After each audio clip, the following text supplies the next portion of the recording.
अस्सलामुअलैकुम मारिया। वालेकुम अस्सलाम। क्या हम साइंस के ताल्लुक से आपसे एक सवाल कर सकते हैं? जी हाँ, करिए करिए। तो मैं आंसर नहीं बताया। नबातात में ग़िज़ा के लिए तवाक़ुफ़ बताइए।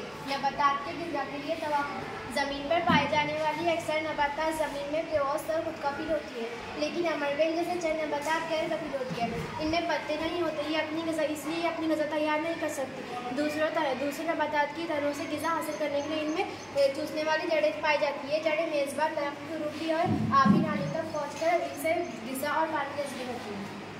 आपने मुझसे तो पूछ लिया है, मैं आपसे पूछ सकती हूँ? जी ज़रूर पूछिए।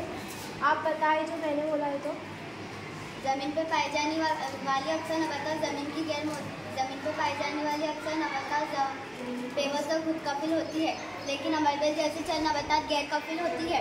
उनमें पत्ते नहीं पाए जाते, इसलिए अपनी ग़िज़ा खुद तैयार नहीं कर सकती। दूसरी नबातात की जड़ों से ग़िज़ा हासिल करने के लिए उसमें चूसने वाली जड़ें पाई जाती है। ये जड़ें मेज़बान दरख्त की रूखी और आबी नालियों तक पहुँचकर ग़िज़ा और पानी जज़्ब करती है। फेफड़ों और खिज़रे की गैर मौजूदगी की वजह से उशवाई तरकीब का फ़ेल अंजाम नहीं देती।